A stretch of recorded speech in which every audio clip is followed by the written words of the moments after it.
Hi guys, welcome back to the channel. कैसे आप सभी हो? सभी अच्छे होंगे, मैं भी अच्छी हूँ। और आज काफ़ी दिनों बाद मैं वीडियो बना रही हूँ क्योंकि आज मन हुआ बनाने का, सो मैं बना रही हूँ। और इतने दिनों से सर्दी जुकाम मुझे लगा हुआ था, अभी भी थोड़ा बहुत है जो बहुत अच्छे से ठीक नहीं हुआ है। और मैं अभी कोई मेडिसिन वगैरह नहीं ले रही हूँ, मैं काढ़ा वगैरह पी रही हूँ। मैं सोच रही हूँ कि मौसम चेंज हो रहा है, उसकी वजह से ऐसा हो रहा है। तो काढ़ा वगैरह पी के मैं सोच रही हूँ कि उसको कवर कर लूँ और देखते हैं कब तक सही होता है। तो आप लोग कैसे हैं कमेंट सेक्शन में ज़रूर बताइए। और अभी नवरात्रि शुरू हो गई है, तो आप सभी लोग को हैप्पी नवरात्रि। एंड अभी इस बार मैं फ़ास्ट भी नहीं कर पाई हूँ क्योंकि बाबू को फीड कराना होता है, तो मम्मी ने मना कर दिया। और अभी देखते हैं आगे क्या कैसे हम लोग, अभी इनकी वजह से तो मैं कहीं बाहर भी नहीं निकल पा रही हूँ। हाँ जी, आज बाबू को वैक्सीन लगवाना था, तो वैक्सीन वगैरह लगवाने के बाद मैं दीदी से मिलने चली गई थी क्योंकि दीदी बाबू से नहीं मिली थी और मैं शादी बाद इनसे पहली बार मिल रही थी। तो मिल के बहुत अच्छा लगा। वैसे तो बहुत कम टाइम के लिए मिले हम लोग, लेकिन जितना भी टाइम मिला बहुत अच्छा लगा। और फिर उसके बाद मैं घर आ गई थी और घर आने के बाद ज़्यादा कुछ बनाने का मन नहीं हो रहा था, बहुत लाइट कुछ खाने का मन हो रहा था। हम लोग की तरफ इसे दाल पीठी बोलते हैं, आप लोग की तरफ इसे क्या बोलते हैं कमेंट सेक्शन में ज़रूर बताइएगा। तो यहाँ पे मैंने दाल रख दिया है कुकर में और इसमें हल्दी और नमक दोनों ऐड कर दिया है। और जब दाल 50% कुक हो जाएगा उसके बाद उसमें ये जो मैंने आटे का बना के रखा है इसको मैं इसमें ऐड कर दूँगी। तो मैं कुकर में ही बनाती हूँ क्योंकि मुझे ऐसा लगता है कि एक विसल आने तक मैं इसको अच्छे से पका लूँगी तो ये अच्छे से पक जाएगा, कच्चा होने का चांस नहीं रहता। The next day.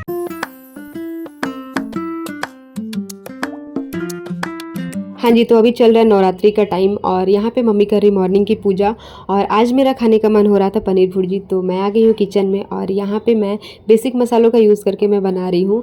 बाकी नवरात्रि में भी मेरे यहाँ लहसुन प्याज का यूज़ नहीं होता है, तो टोमेटो में ही अदरक और मिर्च इन सब का प्यूरी बना के उसके बाद इसमें मैं ऐड की हूँ। बाकी जो मसाले हैं उसको मैं इसमें मिक्स कर दी हूँ और उसके बाद पनीर को इस तरीके से हाथों से मसल के इसमें ऐड कर देंगे एंड इसको ढक के पकाएंगे। आप पनीर को ग्रेट भी कर सकते हैं, लेकिन मुझे इसको फटाफट बनाना था तो मैं इसको हाथ से इस तरीके से मैश करके फिर इसमें ऐड कर दी हूँ। और अच्छे से मिक्स करने के बाद इसको हम 5 से 10 मिनट के लिए इस तरीके से कवर करके कुक करेंगे। और इसका जो एंड में रिज़ल्ट है ना बहुत अच्छा आता है।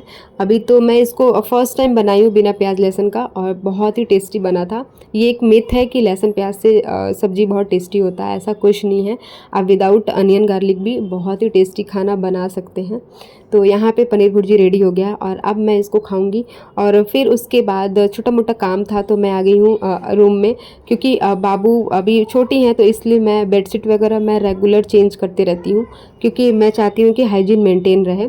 और अभी कुछ देर के लिए मम्मी को मैं पकड़ाई थी क्योंकि मॉर्निंग में बहुत कम ही सोती हैं, वो पूरे दिन जगती हैं। तो यहाँ पे मैं बेडशीट बिछा दी हूँ और उसके बाद आ गया था पार्सल। और ये मैं बाबू के लिए मंगाई थी, महाराष्ट्र से आया है। तो इसमें बाबू के लिए एक मेडिसिन है जिसको अभी मैं अच्छे से यूज़ कर लूँगी और मुझे उसका इफ़ेक्ट दिखेगा, देन मैं आपके साथ इसको शेयर करूँगी।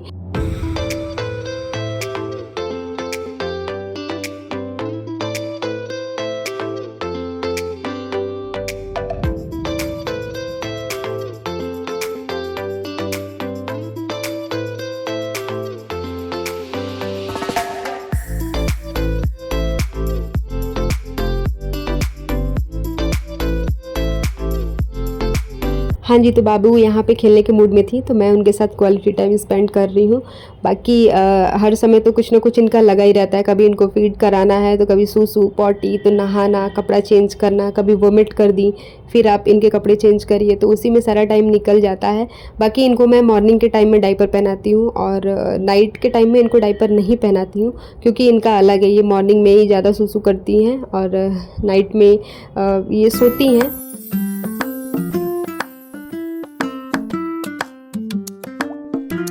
बाकी डॉक्टर भी बोलते हैं कि छोटे बच्चों के साथ आप छोटी मोटी एक्टिविटी करते रहिए या फिर उनसे बातचीत करते रहिए तो उनके ब्रेन का डेवलपमेंट बहुत तेज़ी से होता है। और यहाँ पे आज तेज़ धूप हुआ था और ऐसा लग रहा था कि जैसे बहुत ज़्यादा गर्मी है, लेकिन अचानक बहुत तेज़ से बारिश होने लगा और मौसम पूरा चेंज हो गया। इसी कारण मुझे भी सर्दी जुकाम पकड़ लिया था।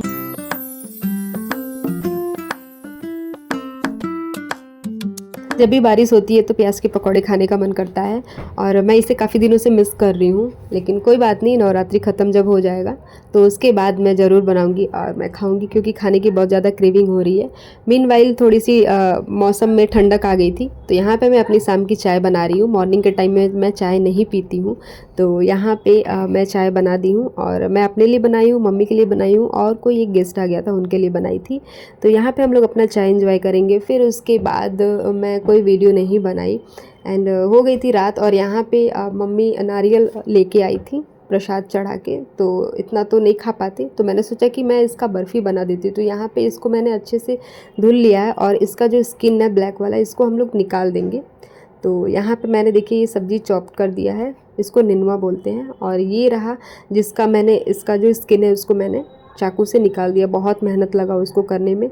और फिर उसके बाद मैं सोच रही हूँ कि यहाँ पे फटाफट सबसे पहले मैं सब्ज़ी को छौंक दूँ, और सब्ज़ी को मैं छौंकने के लिए सिर्फ जीरे और हरी मिर्च का यूज़ करूँगी, क्योंकि उसमें भी लहसुन प्याज यूज़ नहीं होगा। तो यहाँ पे मैंने थोड़ा सा तेल ऐड कर दिया है, और मैं कोशिश करती हूँ कि सब्जियों में कम से कम तेल का यूज़ करूँ, क्योंकि हेल्थ के लिए भी नहीं अच्छा है।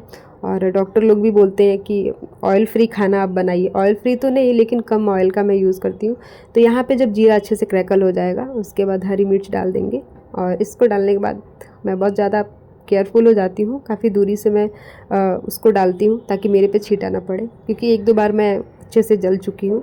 तो अभी इसको मैं छौंक दूँगी, और फिर उसके बाद ये जो नारियल जिसको मैंने बहुत मेहनत से छील के रखा है, उसको मैं मिक्सर में बिना पानी बिना दूध डाले उसको अच्छे से हम एकदम फाइन उसको पीस लेंगे। तो ये प्यूरी तो नहीं होता है, लेकिन एकदम फाइन हो जाता है। तो पहले इसको मैं इस तरीके से चाकू से कट कर ले रही हूँ, जिससे ये ईज़िली उसमें हो जाएगा। और फिर यहाँ पे हमारी सब्ज़ी भी रेडी हो गई, और सब्ज़ी में मैंने बस नमक और हल्दी ऐड किया है।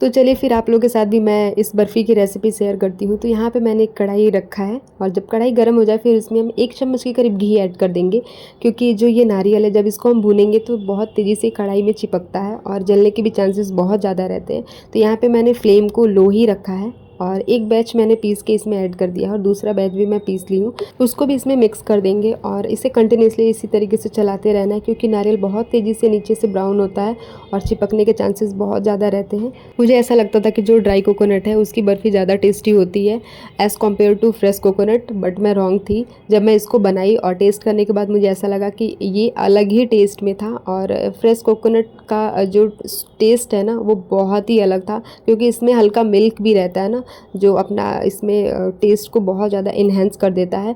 और इसमें मैंने ऐड कर दिया है मिल्क। तो मिल्क आप इसमें ज़्यादा मत ऐड कीजिएगा, मैं थोड़ा सा ही ऐड की हूँ, क्योंकि अगर आप इसमें ज़्यादा ऐड कर देंगे तो उसको पकने में बहुत ज़्यादा टाइम लगेगा।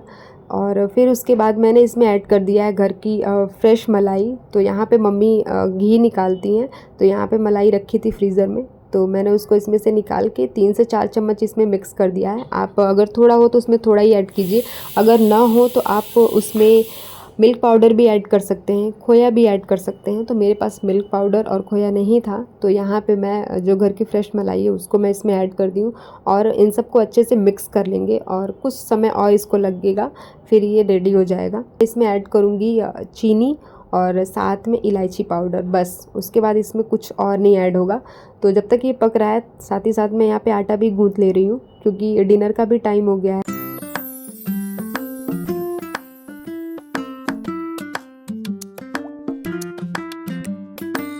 वैसे तो हमें रात का डिनर 6 से 7 के बीच में कंप्लीट कर लेना चाहिए, लेकिन बाबू की वजह से और छोटा मोटा जब मैं रेसिपी इस तरीके से बनाती हूँ तो मुझे लेट हो ही जाता है। लेकिन मैं आगे से कोशिश करूँगी कि मैं 6 से 7 बजे के बीच में अपना डिनर कंप्लीट कर लूँ।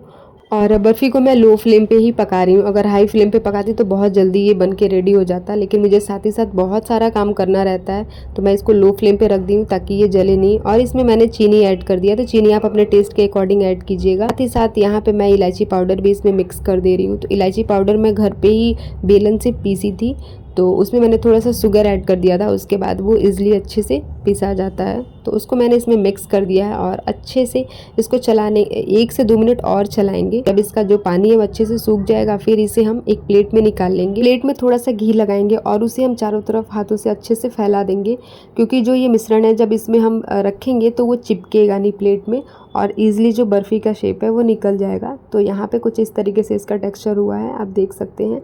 फिर इसको हम इस तरीके से प्लेट में निकाल लेंगे।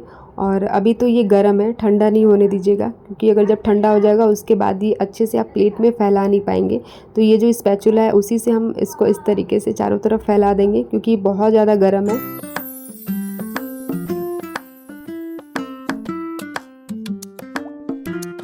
प्लेट में इसको अच्छे से फैलाने के बाद एंड में मैं इसके ऊपर लगा दी थी चांदी वर्क। अगर आपके पास हो तो आप इसे लगाइएगा, अदरवाइज़ आप इसे स्किप कर सकते हैं।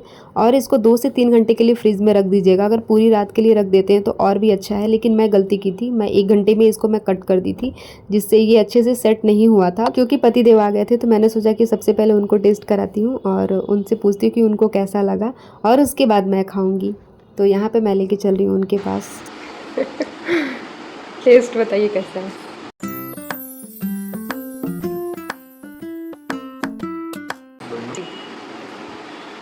अच्छा है। The next day. और यहाँ पे मेरा पार्सल आ गया है, और जब मैं इसको अनबॉक्स करने जा रही थी तभी देखिए बाबू से और मेरे से मिलने के लिए कौन आ गया है। तो यहाँ पे आई है डॉक्टर सौम्या और साथ में उनकी छोटी सिस्टर खुशी, और ये लोग बाबू से पहली बार मिल रही हैं। बाकी मैं इनसे तब से जुड़ी हूँ जब बाबू मेरे पेट में थी, और मुझे ये मिडनाइट या फिर अर्ली मॉर्निंग जब भी मुझे कुछ प्रॉब्लम होता था तो मैं इनसे मैसेज या कॉल के थ्रू जो भी पूछती थी, ये मुझे तुरंत रिप्लाई करती थी। सो थैंक यू हमेशा मुझे अच्छा एडवाइस देने के लिए। तो चलिए फिर आज की वीडियो में बस इतना ही, मिलती हूँ आपसे बहुत जल्द, तब तक के लिए bye bye and thank you for watching.